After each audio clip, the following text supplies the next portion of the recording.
That's my mom's play, yeah? This is my mom's play. Okay, thank you.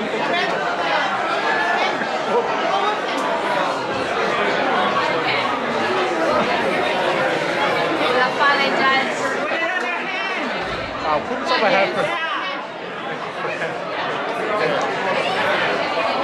Okay, here we got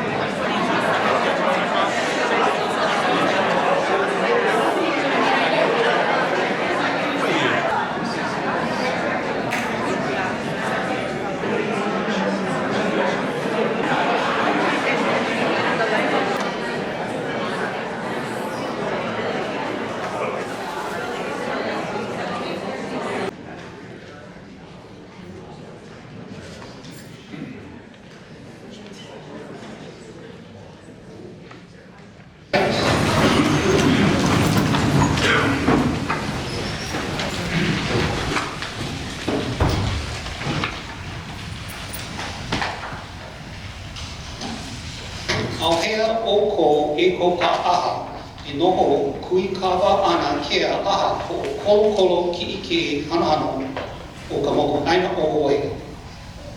Hear ye, hear ye, hear ye. This Honorable Supreme Court of the State of Hawaii is now convened in special session. E noho I lau. Please be seated. We recognize Judge Wilson Unga. What all of you no doubt already know, what strikes one when meeting Judge Unga is his infectious smile and boundless energy.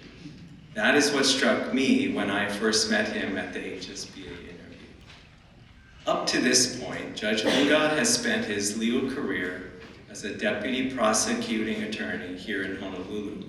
His awards are numerous, and education includes a bachelor's from Georgetown, a JD from the William S. Richardson School of Law, and an MBA from the Scheidler College of Business, congressional internships, and judicial externships. So he is clearly smart enough. However, it is Judge Unga's commitment to raising others up and shining the light on them and not on himself that makes him stand out and makes him very well suited to this new role as a district family court judge.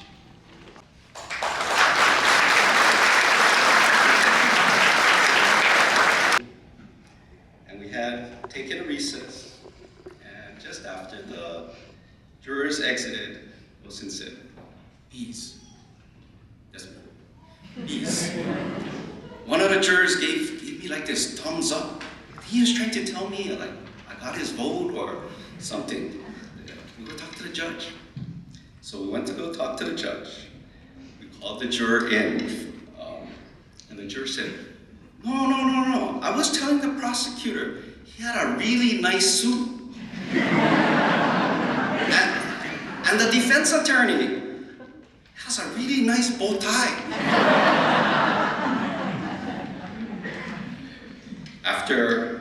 After the juror was excused, the judge proclaimed, obviously he was lying. Well, maybe about the bow tie part. Now, the point I wanted to make was, no one else saw except for Wilson. Who knows if that would have made a difference? Wilson knew what the right thing to do was, and he did it. Not surprising.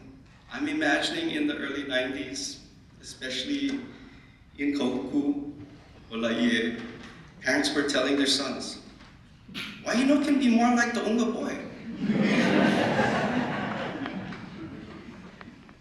I think we can expect the same from Wilson as a judge. Judge Videna.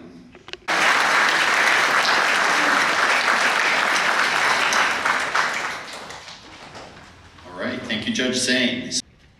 Judge Wilson Unga.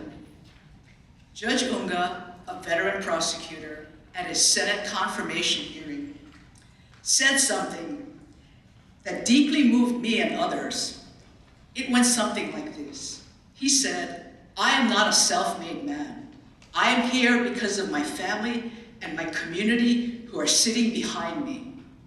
That statement reflects not only humility and gratitude, but also a deep understanding of kuleana for a judge. The trust placed in judges, the responsibility that you accept, and the privilege you hold in serving justice in our community. Judge Unga carried out that responsibility for years as a deputy prosecuting attorney here in Honolulu, and now he will carry it into the courtroom, where he will continue to serve our families and children with strength, fairness, and a deep connection to the community that shaped him. Judge Unga handles some of the toughest cases and earned the respect of his colleagues and opponents alike, not only for his legal skills, but for his humility and grace under pressure. We are confident he will bring clarity and a strong moral compass to every case he hears. Penn, Wilson Unga, Rochelle Vindinha Kusumano, Hawaii attorneys licensed to practice law, having been nominated, appointed, qualified, and confirmed in accordance with the requirements of the law for the offices of Judge of the District and District Courts, Family Courts of the First Circuit.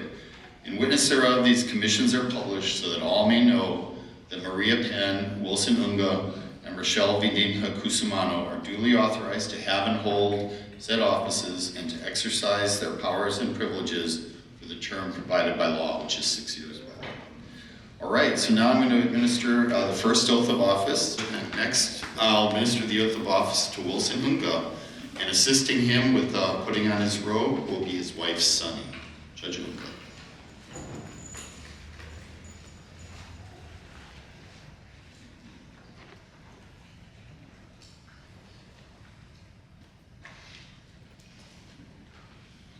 Please raise your right hand and repeat after me. I, Wilson Unga, I will submit.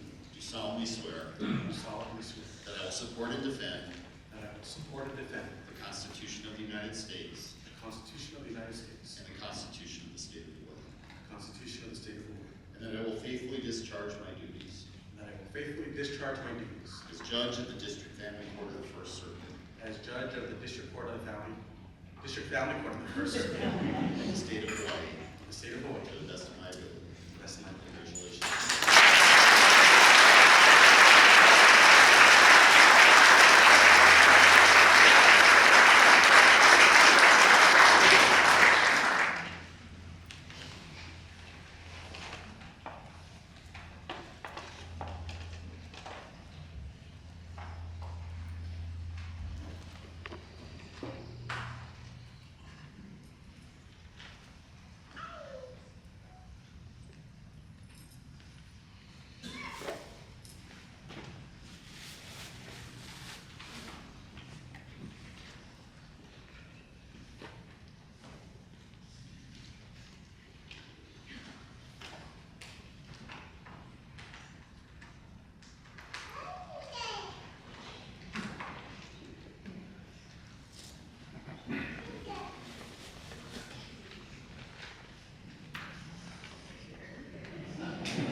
Chief Justice Reckenwald, Associate Justices McKenna, Ginoza, Edens, Chief Judge Nakasone, Senator Rhodes, President, HSBA President-elect Murakami, JSC Chair Nakakuni, Hawaii State Trial Judges Association Treasurer Judge Zane, fellow judges, family, and friends.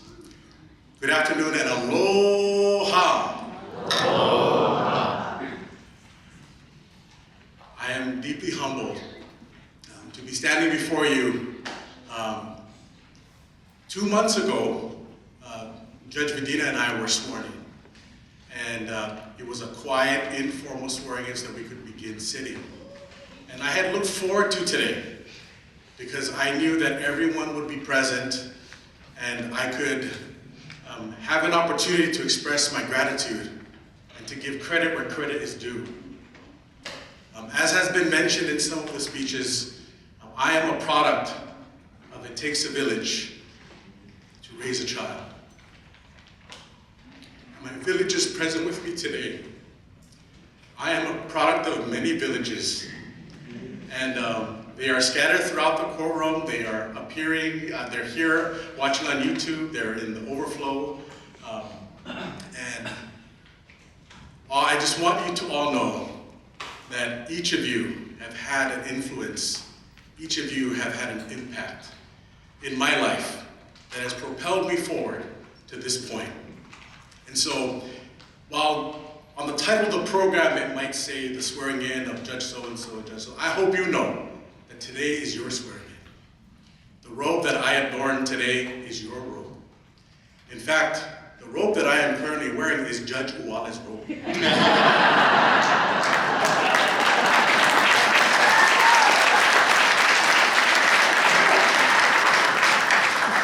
My robe hasn't yet arrived yet. And so when Judge Menderes, let me look through her closet to see what loaner robes might be available, I saw the initials B-A-U, Bodhi Uwale. And I knew exactly which robe I needed to borrow. So in a manner of speaking, most people would say, I have some shoes to fill. I have a large robe to fill. But I am grateful. I'm so grateful for all of you who are present. I'm grateful for the village that has shown up for me time and time again. Just an interesting story. Judge Uwale came to a youth conference that I had attended while I was a senior in high school, and this was back in 2002. He came and spoke, and at the time I was already in speech and debate, so a legal career was already something that I was thinking about. Because speech and debate, arguing, lawyers argue, okay, it sounds like it makes sense to me. But it was the first time that I had seen it. Judge Uwale at the time had already been on the bench for about 10 years. He came in, I saw someone that looked like me, that spoke like me, that was from my community, who wore the mantle of being a judge. And it was for the first time that it formulated in my brain, in my memory, that the aspiration of becoming a judge was something that was tangible. It's something that I could touch, I could feel, I could hear him, and he spoke my language. So to Judge Uwale, I express my gratitude and appreciation for providing the groundwork. In 1991, when he was appointed, he was the first judge of Samoan ancestry to serve as a family court judge. Another judge that I have to give a shout out to, Judge To'oto'o. He called me up right before I came and he said, "Do not speak about me."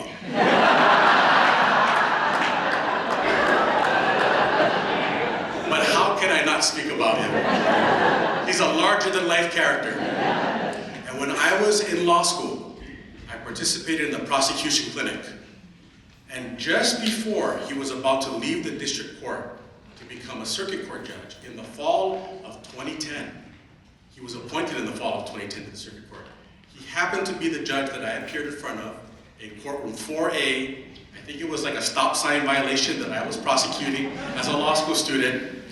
He immediately saw that I was of Samoan, Polynesian ancestry, and he called me to the back. He said, you come see me in my chambers. And for those of you who know, Judge To'oto'o is quite a large individual, and I'm following him, and I just see his broad shoulders. I'm following him into his chambers, and he sits me down. He tells me, think about becoming a judge. And he also invites me to be a part of the scholarship committee called the Lumana'i Scholarship.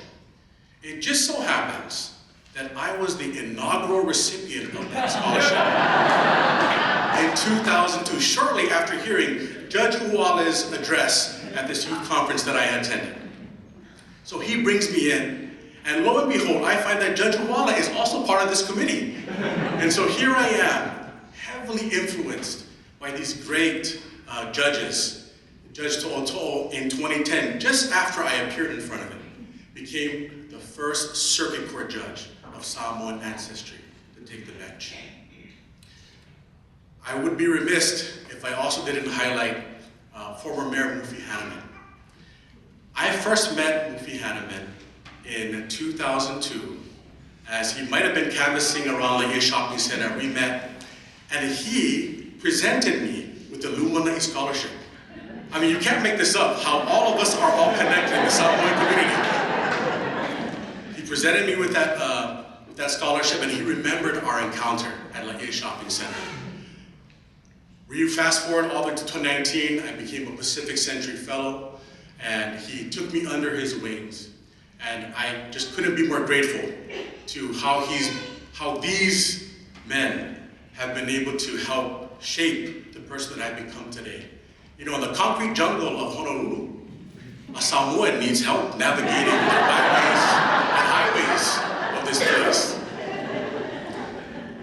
But CJ, I want to note, in addition to all of the historicity of today, it being your last day, and I want to express my gratitude for your appointment, but I am the first judge of Tongan ancestry to take the bench.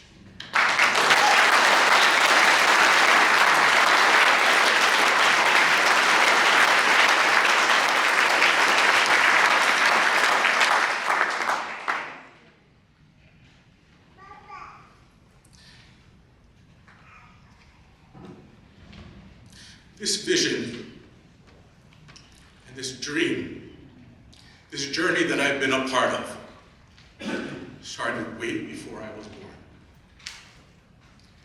My maternal and maternal grandparents were from small island villages in the island kingdom of Tonga, had dreams and aspirations of what their posterity would accomplish in this life.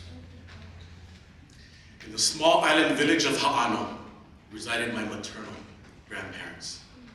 And my maternal grandfather, Siueli Finau, made it a point to move my mother to whichever island had the best educators so that she could attend the best schools.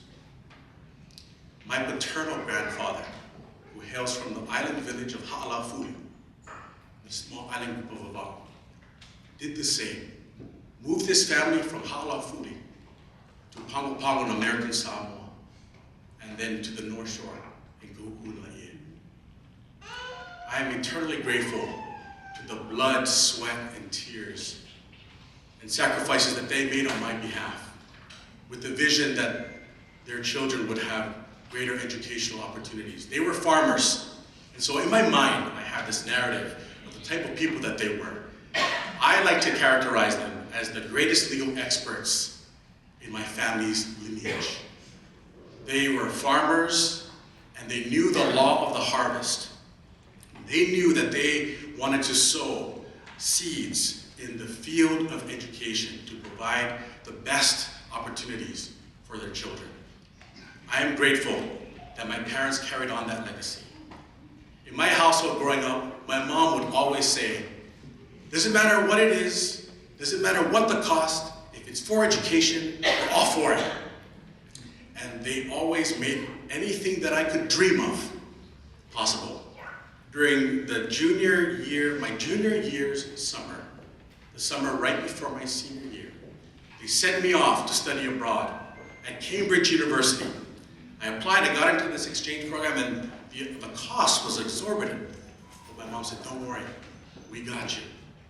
When I decided to go to a very expensive school on the East Coast, my parents said, don't worry, we got you. When I decided to go to law school, my parents said, don't worry, we got you. And they've always had my back. They've always been there to support me. I'd like to thank my former employers. I clerked for 2 judges, Judge Nacino and Justice Pollock. And if you know who these judges are, you know that they are polar opposites of how they approach things from the bench. But I learned so much while I was under their tutelage. For the bulk of my career from 2013 until June 5th of this year, I was a prosecutor. And most recently, I was a prosecutor under the direction of Steve Ong and Tom Brady. I'm grateful for them. Steve had given me an opportunity to serve as a team captain in 2021 for the Domestic Violence Felony Division, a felony team. And while I was team captain of that special place, I learned the significance of family court. I learned the significance of helping families and households in crisis. And in my mind, I formulated this idea. said, we can help make this place better for the future, one household at a time. I had this vision, one household at a time. I had no idea that a couple of years later, I would be given the opportunity to do just that. Since June 5th, Judge Medina and I, we've been working from the bench, and we've learned a lot. It's been an amazingly steep learning curve for the two of us criminal attorneys now practicing family law from the bench. It has been extremely rewarding. And I would be remiss if I didn't express my gratitude to the family court judges that I serve alongside. Just before coming into this room, I'm standing there, I've got all of these judges that I've admired and that I've looked up to. And it was a very surreal moment that I now get to serve alongside them, but I'm grateful for this opportunity. Lastly, I do want to thank my immediate family. I want to thank my children. My oldest sister, her name is Ida May, she's named after my sister. My second is named Joanne, and my youngest is Alana. We tried to practice and rehearse the robe thing. We practiced at least 4 times. But I hope you 3 know that you are my crown jewels. You mean the world to me. And everything I do is motivated by trying to provide for you, trying to lay a groundwork for you, trying to set you up for the best successful opportunities that this world has to offer. And last but not least, the queen of my home. She's Korean, so she's the queen of my home.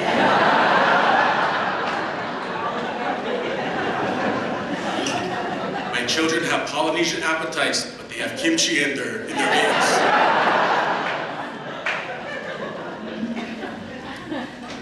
My wife, Sunny, who has been with me through my entire legal journey. We were married during the summer of my first year of law school. And just 2 weeks ago, we celebrated our 16th anniversary.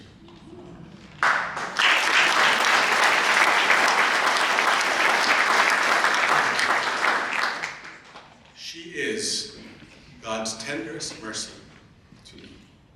She has seen me at my highest, she has seen me at my lowest, and she's still by my side.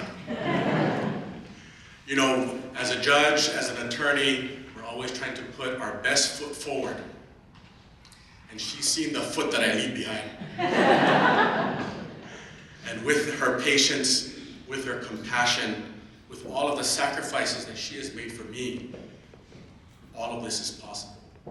Many of you know that I live out in the country. You keep asking me, how do you make that commute all the way from Kahuku into downtown, into Kapolei? All of that is only made possible because of my dear wife. Picking up the kids from school, taking them to appointments, all of the tireless work that she does. She was a law school student, and that's when we were pregnant with her first. And Polynesian baby, Korean body equals very, very bad morning sickness, we discovered. So she set those career aspirations aside. She set everything aside so that she could make sure that our family was taken care of, that I was taken care of. I would not be here, friends and family, without the strength of my wife. Thank you. Thank you all for being here. I'm glad that we could finally celebrate together. It's been 2 months in the waiting since I've been sitting as a judge. In the family court, as mentioned previously, we take care of one household at a time.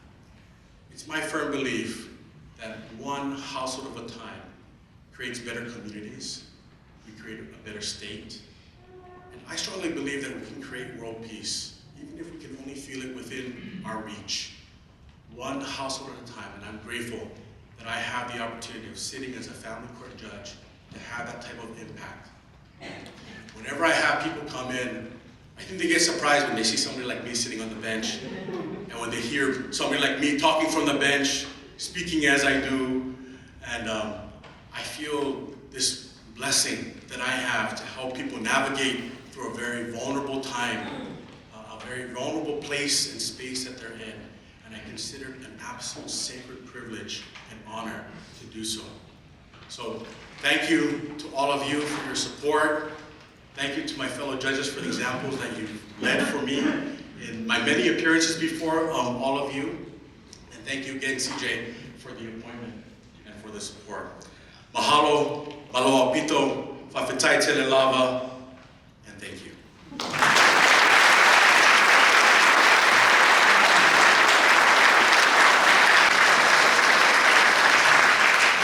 And Judge Unga had basically, well, first of all, he's coming home today. He was a law clerk here 2012, I think, Wilson, right? And his career since then has been nothing short of amazing. He's risen to the highest ranks of the prosecuting attorney's office, tried many, many cases, is highly respected in our criminal courts around Oahu.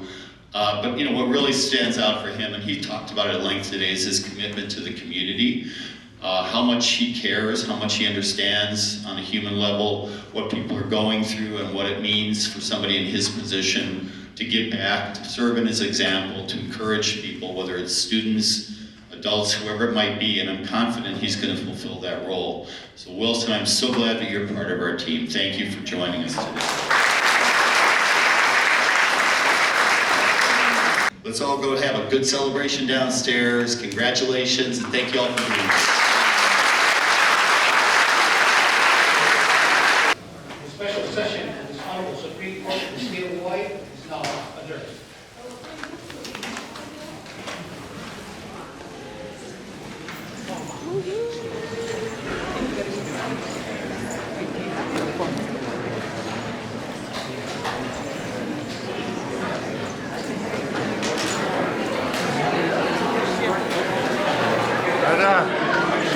Couldn't think of a better guy.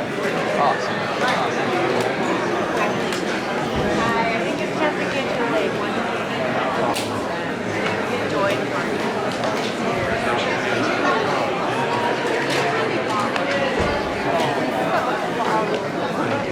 Thank you so much. I'm gonna check in with you guys, okay?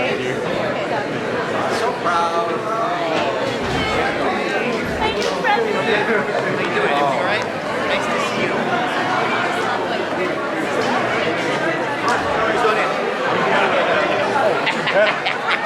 Congratulations, brother.